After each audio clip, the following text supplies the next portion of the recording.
Olha eu aqui de novo. Eu fui ali, eu voltei novamente com seu direito à informação. Primeiro te convido, levanta da poltrona, folga. Se inscreva no canal, fortalecendo, edificando a casa. Vamos somar, multiplicar e acrescentar valores. Manda bomba. Se inscreva, comenta, compartilha. Vamos ao que interessa.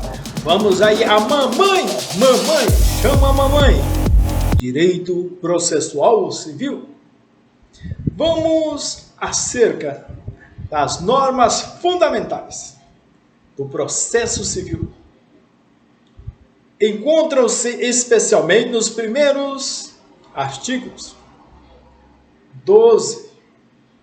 São os primeiros 12 artigos do Código de Processo Civil. Ao longo de todos os demais dispositivos, também registrado na Constituição Federal como princípios processuais fundamentais. O artigo 1º do Código de Processo Civil: o processo civil será ordenado, disciplinado e interpretado conforme os valores e as normas fundamentais estabelecidas na única, na mamãe constitucional que dá mamadeira, leite, estabelecido na Constituição da República Federativa do Brasil, observando o dispositivo desse código. A Constituição é uma norma mais importante do ordenamento e conforme orienta toda a legislação infraconstitucional. E, portanto, o processo civil será ordenado, disciplinado e interpretado conforme quem? A sua mamãe, a Constituição Federal. De toda forma, é importante conhecer o dispositivo para não perder uma questão de prova literal. Entretanto, o princípio da inércia da jurisdição. O que é ser inerte? É a pessoa que não faz nada. Entretanto, o princípio da inércia da jurisdição tem por finalidade garantir a imparcialidade do juízo, impondo à parte o dever de iniciar o processo. Esse princípio indica que somente a parte pode iniciar o processo. Tem que ser provocado, tem que antecipar primeiro. Não pode ficar inerte como uma estátua, como massa. A análise mais aprofundada desse princípio, esse diálogo que forma, dá início ao processo, é o princípio inquisitivo que vai impulsionar. Veja o artigo 2º. O processo começa por iniciativa da parte e se desenvolve por impulso oficial, salvo as exceções previstas em lei. Começa por quem? Por iniciativa da parte. É o princípio do dispositivo. Se desenvolve por impulso oficial. É o princípio inquisitivo. Qual a relação entre esses princípios? De total divergência. Isso mesmo, muitas pessoas podem até dizer essa discordância, essa discrepância. O ideal central do princípio do dispositivo é conferir o que é a parte do processo, o centro das atenções. A ideia central do princípio inquisitivo é conferir ao juiz o centro das atenções. Esses princípios são tão importantes para o direito do processo civil. No modelo do dispositivo, o juiz deve ficar inerte e as partes têm a prerrogativa de conduzir o processo. O juiz não vai agir contra A e contra B. Ele vai ficar inerte, apenas vai ouvir. Ouvir o que A disse, o que B disse, o que fulano, beltrano e ciclano disse. Mas ele vai ficar inerte. Ele não vai atrever contra um contra o outro. Apenas ele vai analisar ao caso concreto. A depender aí do resultado final do processo, poderá ser diferente, ser conduzido pelas partes ou pelo juiz. Sabemos que a ideia do processo é decidir de forma justa, de acordo com as regras que compõem o ordenamento jurídico. Já o modelo mais adequado, há uma discussão a respeito no direito processual penal. Defende-se que o juiz não pode atuar em defesa da vítima para condená-la, em razão do princípio da presunção de inocência. O processo deve ser conduzido exclusivamente por interesse das partes. Contudo, esse sistema penal acusatório não é observado em sua integralidade. No direito processual civil, temos alguns valores peculiares, de forma que a inquisitoriedade é admitida. Isso fica patente no dispositivo que estamos estudando. Entretanto, senhores, no primeiro momento, o processo deve ser iniciado por desejo manifesto da parte. E nesse princípio, o desenvolvimento pode ser conduzido pelo juiz, que é o princípio inquisitivo, pois o Estado aqui representado na figura de quem? Do cara, o Estado juiz. O juiz tem o objetivo de dar a cada um o que é seu. Temos um sistema processual misto, com destaque para o princípio dispositivo na medida em que o juiz poderá atuar apenas para a produção de provas no processo para conduzi-lo ao final. No mais, o direito processual civil releva-se o dispositivo. Vamos sintetizar. Nosso sistema processual é misto, se inicia por iniciativa da parte, princípio dispositivo, se desenvolve por impulso oficial, princípio inquisitivo. A parte final do artigo 2º menciona que o processo se desenvolve por impulso oficial, apenas para evitar perder aí, em razão da nomenclatura, já a doutrina princípio do impulso oficial ou da demanda. O entendimento é no sentido de que, uma vez provocada a jurisdição, constitui interesse público ver a demanda resolvida, de modo que o magistrado deve conduzir o processo ao desfecho final. Princípio da inafastabilidade da atuação jurisdicional. O artigo 2º do novo Código de Processo Civil retorna o inciso 35 do artigo 5º da Constituição, ao qual disciplina que a lei não excluirá da apreciação do Poder Judiciário lesão ou ameaça de direito. Note que a redação do novo Código de Processo Civil é idêntica da Constituição.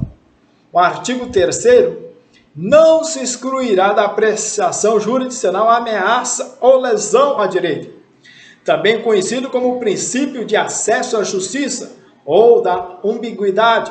O artigo também conhecido remete à ideia que o Poder Judiciário apreciará o que a lesão ameaça, a lesão de direito. O Estado tem o dever de responder jurisdicionado quem ingressa com uma ação, proferindo uma decisão, mesmo que negativa.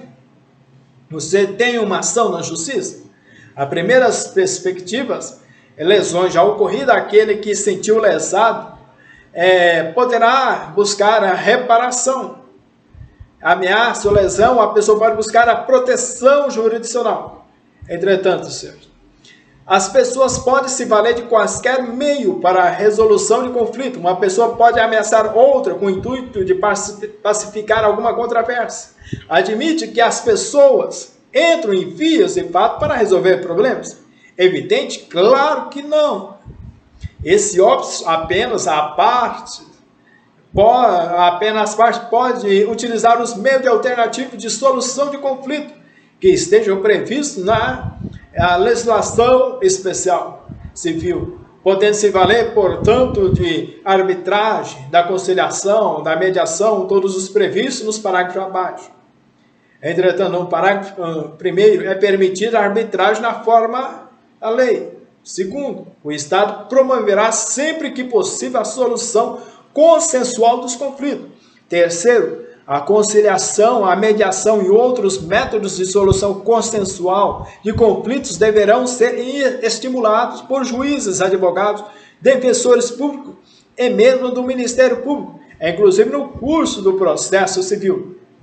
Entretanto, senhor, a promoção pelo Estado ou solução por autocomposição, assim sempre que possível o Estado deve procurar formas consensuais de solucionar os conflitos. Veja a responsabilidade do Estado. Estimular o que? Os métodos consensuais é dever dos juízes, dos Estados, dos advogados, do Ministério Público e dos defensores públicos. Entretanto, para encerrar esse entendimento, não confunda o princípio da inafastabilidade da jurisdição com o princípio da inevitabilidade. O princípio da inevitabilidade refere-se que a vinculação das partes ao processo, uma vez envolvidas na demanda, as partes do processo vinculam-se à relação processual em estado de sujeição aos efeitos da decisão jurisdicional. Quando os sujeitos do processo integrante da relação jurídica processual não pode, ainda que não concorde, deixar de cumprir o chamado jurisdicional. Quando, em consequência da interpretação obrigatória, os sujeitos do processo estão vinculados aos efeitos da decisão judicial, do mesmo modo, ainda que não concorde, mesmo que não há unanimidade. O princípio da inafastabilidade, por sua vez, define que a lei não pode excluir ameaça ou lesão. Princípio da inevitabilidade diz a vinculação obrigatória das partes ao processo que passa o quê? A integrar a relação processual em um estado de sujeição dos efeitos da decisão. Já da inafastabilidade não excluirá da apreciação jurisdicional ameaça ou lesão de direito. Já o princípio da celeridade, estamos diante do princípio da Constituição, fruto da emenda 45 de 2004, e o inciso 73 prevê que todos, no âmbito judicial e administrativo, estão assegurados a razoável duração do processo e os meios que garantam a celeridade da sua tramitação. Esse regramento é criticado na medida em que se dá e entender que o processo deve ser rápido, célere. Contudo, a compreensão correta é no sentido de que o processo deve ser eficiente. Vale dizer que o objetivo é chegar ao resultado com o menor número de atos processuais. Consequência direta da efetividade, da celeridade. O artigo 4º, as partes têm o direito de observar em prazo razoável a solução integral do mérito, incluída a atividade satisfativa. A solução integral do mérito.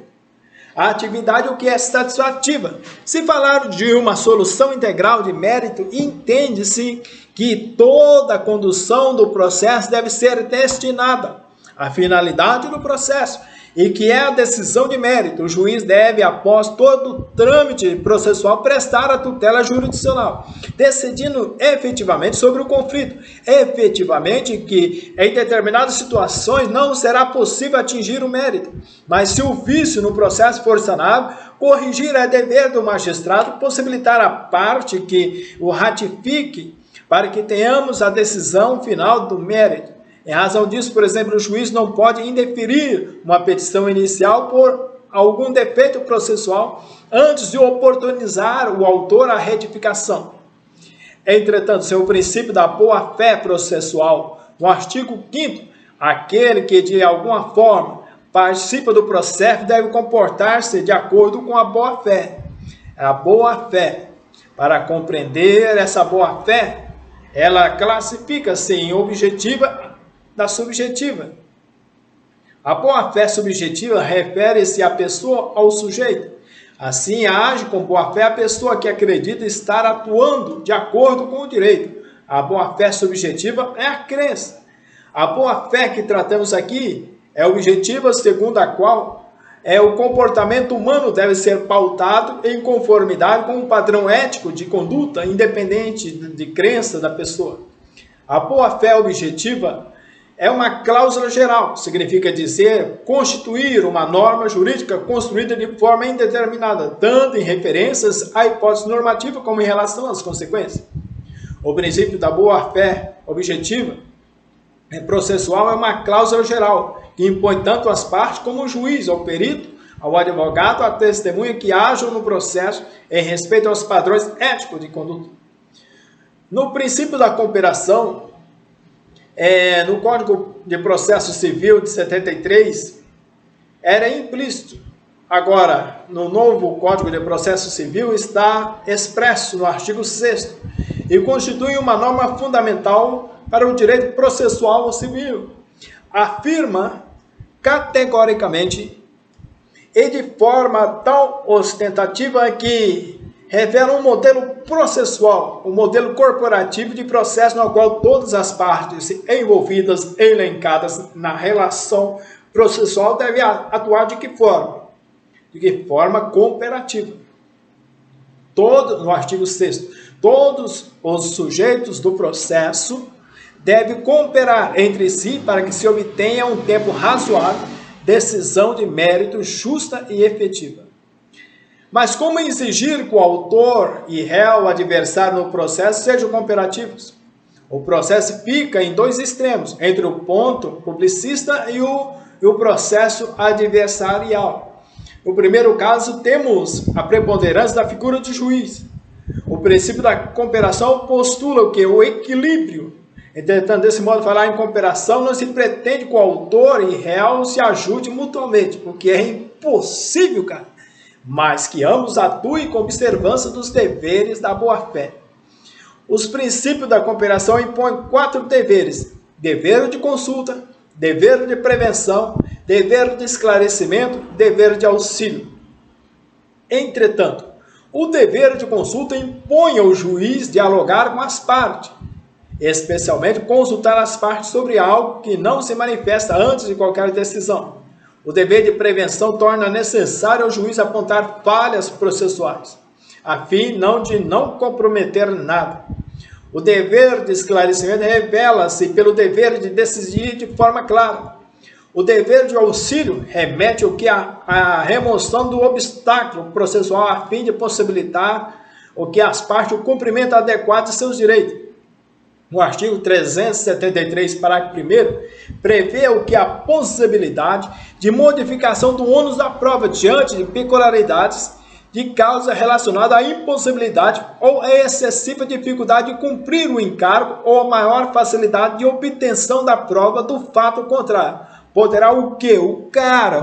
O juiz atribuir o ônus da prova de modo diverso, desde que o faça por decisão fundamentada, como em que deverá dar a parte a oportunidade de se desincumbir do ônus que lhe foi atribuído. A cooperação como princípio deve ser compreendida no sentido de cooperar. As características da cooperação aplica-se a todos os sujeitos do processo. Decorre do princípio da boa-fé objetiva, evitar atitudes e atos procrastinatórios ao processo, ficar repetindo o processo, busca e celeridade processual. O princípio da igualdade no processo, também conhecido como o princípio da isonomia, registrado no artigo 7º, é assegurada às partes paridade de tratamento em relação ao exercício de direitos, de faculdades processuais, aos meios de defesa, ao ônus, aos deveres e aplicação de sanções processuais, competindo quem? Ao juiz zelar por efetivo contraditório, ao exercício dos direitos fundamentais processuais, aos meios de defesa, aos ônus de prova, aos deveres e uma infinidade. Entretanto, a hermenêutica do processo civil registrada no artigo 8º do Código de Processo Civil, o legislador definiu parâmetros que devem ser utilizados pelo magistrado. Atendimento aos fins sociais e às exigências do bem comum, dignidade da pessoa humana, proporcionalidade, razoabilidade, legalidade, possibilidade e eficiência. O artigo 8º, ao aplicar o ordenamento jurídico, o juiz atenderá aos fins sociais, às exigências do bem comum, resguardando e promovendo o que? A dignidade da pessoa humana, observando que a proporcionalidade, a razoabilidade e a legalidade, a publicidade e a eficiência. O atendimento para esses fins sociais é a exigência do bem comum. É o que está reproduzido pelo artigo 4º da Lei 12.360, conhecido como Lei de Introdução às Normas do Direito Brasileiro, LINDB. Entretanto, a dignidade da pessoa humana tem a dimensão processual civil da dignidade, embora seja mais fácil falar em dignidade quando nos referimos às regras de direito material. Entretanto, a proporcionalidade e a razoabilidade, esses princípios são tratados como sinônimos. O princípio da proporcionalidade indica a necessidade, entretanto, de otimização do princípio na legalidade, ao exigir que os meios sejam proporcionais aos fins buscados.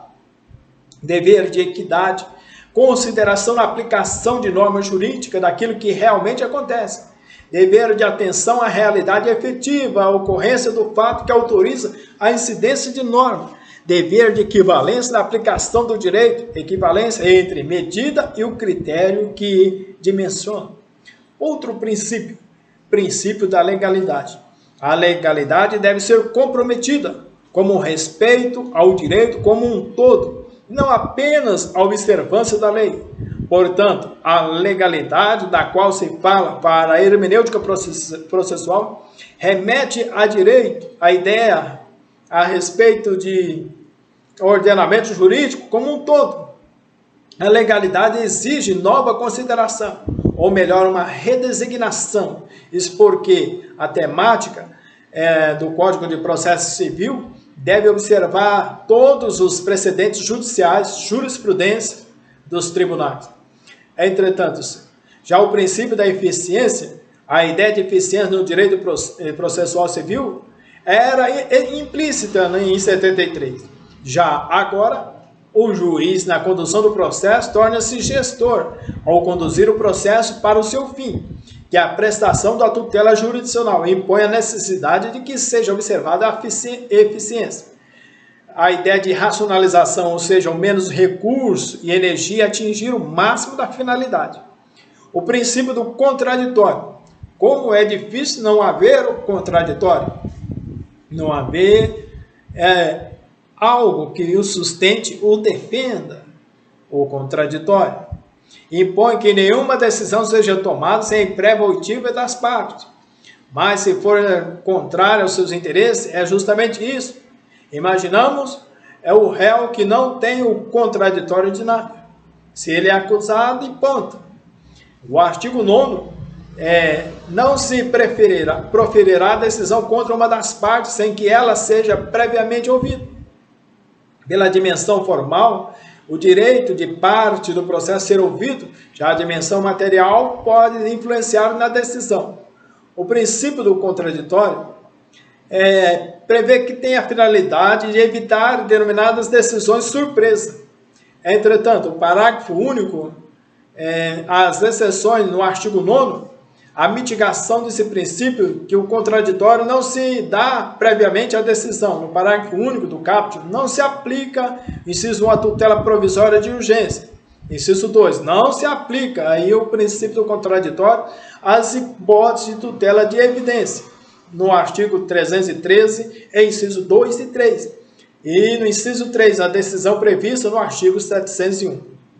Entretanto, podemos afirmar que as exceções são duas: tutela de urgência e tutela de evidência. Não se aplica aí esse princípio do contraditório. O contraditório está intrinsecamente relacionado com a ideia de um todo, de uma vertente global para a solução de um caso que está sendo conflitado, que tem que haver uma solução para a adequação de uma realidade que está sendo litigada.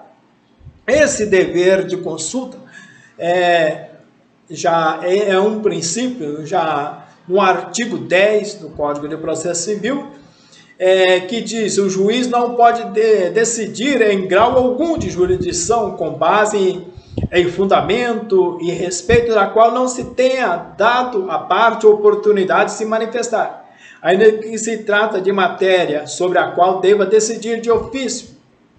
Já também o princípio da publicidade e motivação, ambos os princípios têm a sede constitucional no artigo 5º da Constituição e também no artigo 93, inciso 9 e 10. Tem referência expressa à publicidade e à motivação. São vedados julgamentos secretos. Ainda em regra, todos os julgamentos devem ser acessíveis a quem quiser acompanhar. As decisões devem ser publicadas Todas as decisões proferidas devem ser publicadas a fim de cientificar as partes. Entretanto, para a prevenção do direito à intimidade do interessado, para a preservação do interesse público, claro. Entretanto, porque esses princípios são previstos conjuntamente aí pelo artigo 11. A íntima relação entre o princípio da publicidade e a regra da motivação das decisões judiciais na medida em que a publicidade torna efetiva o que a participação no controle. Essas medidas, mesmas decisões, seja a publicidade é instrumento de eficácia da garantia da motivação. Prestigia o que a utilização de precedentes. Esses princípios ganham mais relevância. Já a ordem cronológica da conclusão, para encerrar as normas fundamentais previstas no Código, o artigo 12 é o mais extenso. O juiz deve julgar os processos de acordo com a ordem cronológica. Essa fila pública não tem no Brasil. Deve ser acessível para consulta em cartório ou pela internet, em smartphone, tablet, celular, qualquer dispositivo que possa ter acesso à internet. É relevante que você saiba que a fila pode ser furada. Não. Contudo, isso somente pode ocorrer nas hipóteses no parágrafo 1º do artigo 12 do Código de Processo Civil. Vamos ver quando é que a fila pode ser furada. Você já furou a fila alguma vez? Isso é quase que nunca aconteceu. Os juízes e os tribunais atenderão preferencialmente à ordem cronológica de conclusão para conferir o que? Sentença ou acórdão. Parágrafo 1º. A lista de processos aptos a julgamento deverão estar permanentemente à disposição para consulta pública em cartório e na rede mundial de computadores. Parágrafo 2º. Estão excluídos da regra o caput, estão excluídos da regra. Inciso 1. A sentença proferida em audiência homologatória de acordo ou de improcedência liminar do pedido. Inciso 2. O julgamento de processo em bloco para aplicação de tese jurídica firmada em julgamento de casos repetitivos. 3. O julgamento de recursos repetitivos ou de incidente de resolução de demandas repetitivas. 4. As decisões proferidas com base nos artigos 485 e 932. 5. O julgamento de embargos de declaração. 6. O julgamento de agravo interno. 7. As preferências legais e as metas estabelecidas pelo Conselho Nacional de Justiça. Estas são as exceções que estão excluídas da ordem cronológica de furar a fila. Entretanto, senhores, o inciso 8º, os processos criminais nos órgãos jurisdicionais que tenham competência também está excluído. O 9º, a causa que exija urgência no julgamento assim reconhecida por decisão fundamentada. Existem maneiras de furar a fila, mas, caso não, toda a adequação cronológica visa estabelecer a regra de organização do gabinete dos magistrados, conferindo publicidade e transparência no gerenciamento dos processos. Veja o parágrafo 3º, após a elaboração de lista própria, respeitar-se a ordem cronológica das conclusões. O parágrafo 4º e 5º, por sua vez, traz algumas regras específicas. Elas prevêem que eventuais requerimentos da parte, quando o processo já estiver apto ao julgamento, não irão retirar da lista, exceto se, em razão desse requerimento, for necessária a conversão da fase de julgamento para a realização de diligência. No parágrafo 4º, após a inclusão do processo, na lista de que trata o parágrafo 1º, o requerimento formulado pela parte não altera a ordem cronológica para a decisão, exceto quando implicar a reabertura da instrução ou a conversão do julgamento em diligência. Decidindo o requerimento previsto, o processo retornará à remessa, a mesma posição seja em que anteriormente se encontra na lista. Entretanto, senhor, no parágrafo 6º, ocupará o primeiro lugar na lista, no parágrafo 1º, ou conforme o caso, no parágrafo 2º, o processo que, inciso 1, tiver sua sentença o acordo anulado, salvo quando houver necessidade de realização de diligência ou de complementação de instrução. Inciso 2. Se enquadrar as hipóteses do artigo 1040, inciso 2, para facilitar a memorização dessa hipótese, que é fundamental, licença, regra, processos devem ser julgados conforme a ordem cronológica de conclusão.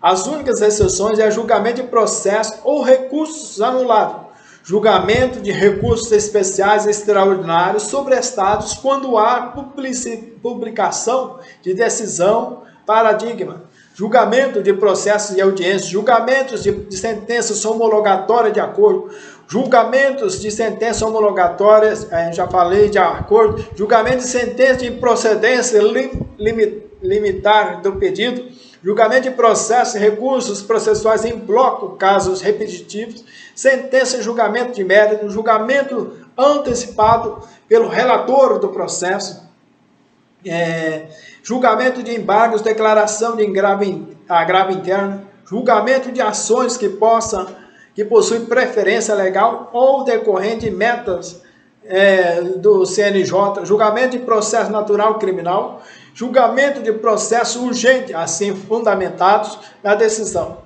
Entretanto, a aplicação das normas no processo civil, que irão tratar de aplicação da norma processual, cabe aqui uma consideração. Qual a relevância dos tratados internacionais de direitos humanos para fim de processo civil? Temos algumas garantias processuais que são específicas de direitos humanos, de liberdade, verdadeiros direitos de primeira dimensão. É o que está registrado no artigo 13. A jurisdição civil será registrada pelas normas processuais ressalvadas as disponibilidades, as disposições específicas previstas em tratados, convenções ou acordos internacionais em que o Brasil seja parte. Entretanto, prevê que será aplicável a lei processual civil no momento da prática do ato processual. Essa constatação é relevante, pois garante o quê? Segurança jurídica. Entretanto, considerando que o Código de Processo Civil vem delimitando, o efeito imediato, a exata compreensão da distinção entre efeito imediato e efeito retroativo da legislação que levam à necessidade de isolamento dos atos processual, de acordo com o artigo 15. Na ausência de normas que regulem processos eventuais, eleitorais, trabalhistas, seja, ou administrativos, as disposições desse Código lhes serão aplicadas supletivamente e subsidiariamente. Entretanto, para fins de prova, o processo eleitoral, trabalhista e administrativo serão aplicados aqui no processo civil de maneira subsidiariamente. Quando não tem uma legislação lá, o outro código, é claro que é superveniente usar aqui o Código de Processo Civil de forma subsidiária, que ambos vão se comunicar. Entretanto, a lista que podemos analisar aí no Código de Processo Civil é uma infinidade de muitos atos processuais que, ao longo de um litígio, em que as partes vão interagir, vai acionar aí o Poder Judiciário para provocar a justiça. De acordo aí, esses processos, eles vão dando forma, eles vão participando de forma que todo o desfecho venha a ser atendido de acordo com os padrões ao rigor de toda a lei. Um grande abraço, um F de fortalecimento. Bem-vindos à escola. Não esqueça de se inscrever, manda bala no canal aí, comenta, compartilha. Recebe aí o meu abraço, Brasil. Eu vou ali, mas eu volto agorinha.